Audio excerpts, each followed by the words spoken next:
आज हम लोग पढ़ेंगे मध्यानुपाती और तृतीयानुपाती।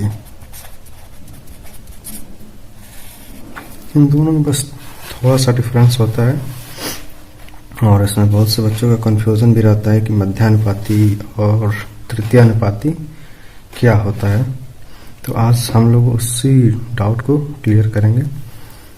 तृतीयानुपाती को बोलते हैं थर्ड प्रोपोर्शन और मध्यानुपाती बोलते हैं मिड प्रोपोर्शन।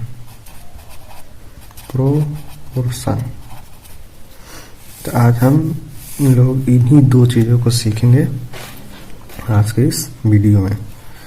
मध्यानुपाती, जैसे हम कोई एक अलजेब्रिक एक्सप्रेशन लेके आपको समझाएंगे। जैसे यदि कोई संख्या है a और b, कोई संख्या है, तो मध्यानुपाती का मतलब होता है कि इसके बीच में कौन सी ऐसी संख्या आनी चाहिए जिसका a से वही रिलेशन हो जो इस अंक का b के साथ रिलेशन हो।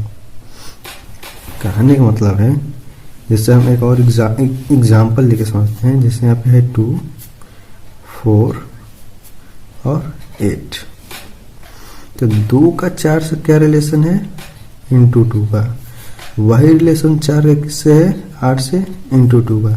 तो ये जो बीच में नंबर आता है इसे हम लोग बोलते हैं मिड प्रोपोर्शन, यानी मध्यानुपाती। मिडिल, जिसको हम लोग कहते हैं मिडिल प्रोपोर्शन।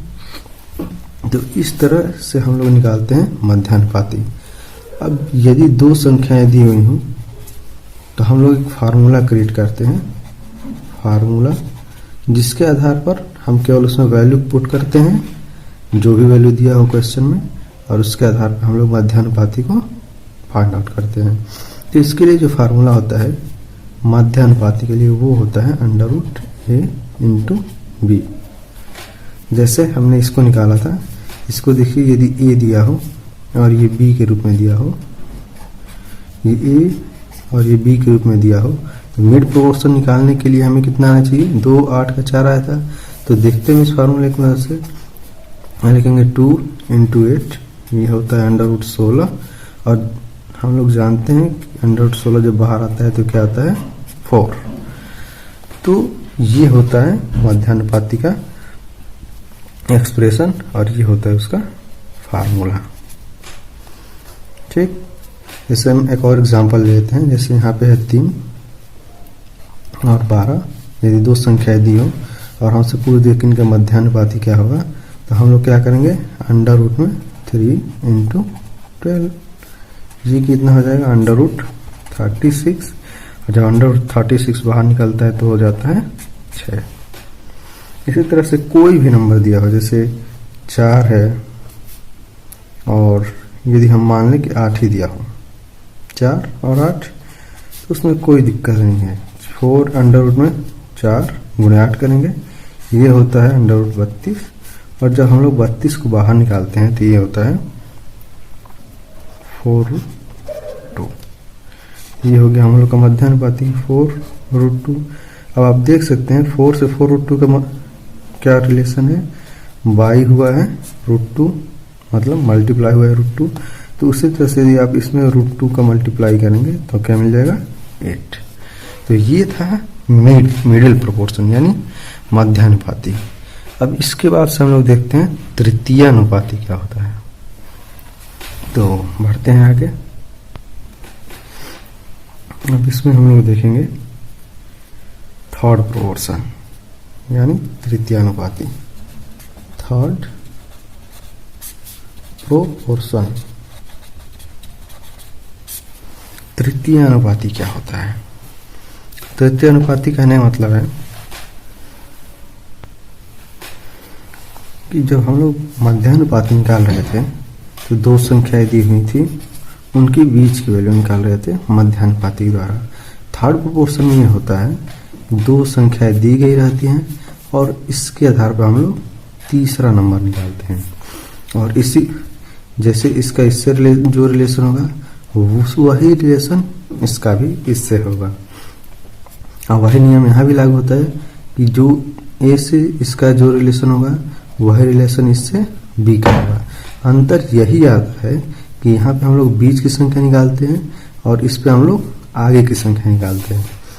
तो यदि ए और बी दो संख्याएं दी हुई हों और उनका थर्ड प्रोपोर्शन का है तो उसके लिए फार्मूला होता है बी स्क्वायर बाई ए। ठीक, जैसे कि एग्जांपल हम लेके चलते हैं, ये गया 2, ये हो गया 4 और हमसे आगे का नंबर पूछ लिया। तो हमें तो दो नंबर ही ज्ञात है ए और बी, तो इसका जो हम लोग थर्ड प्रोपोर्शन निकालेंगे क्या होगा, बी स्क्वायर यानी 4 स्क्वायर बाई 2 इक्वल टू ई कितना होगा 16/2 बराबर 8। वैसे भी हम लोग देख सकते हैं 2 का 4 से क्या रिलेशन है इंटू 2 और 4 से इंटू 2 हम लोग करेंगे तो क्या आएगा 8। ऐसे भी 8 आया और ऐसे भी 8।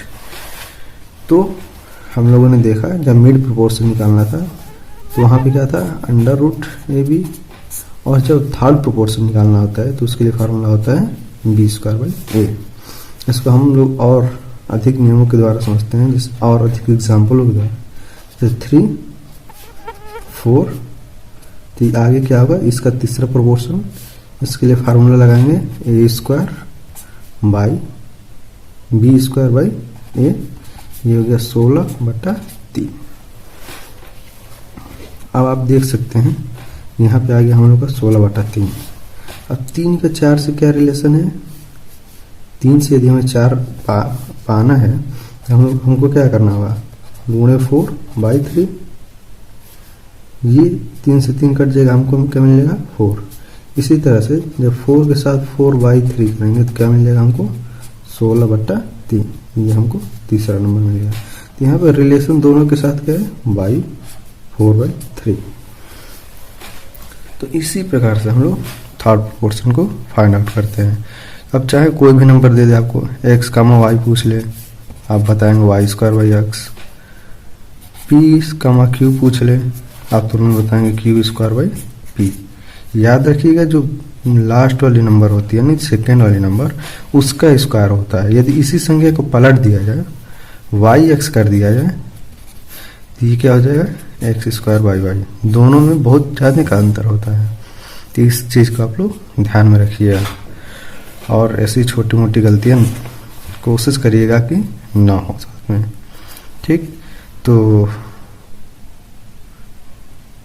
आप लोगों ने इससे अच्छे से पढ़ा होगा, और यदि आपको समझ में ना आया हो तो आप लोग एक बार और इस वीडियो को दोहराएं, आपको का समझ में आएगा, और इसकी प्रैक्टिस ज़रूर करें। Thank you.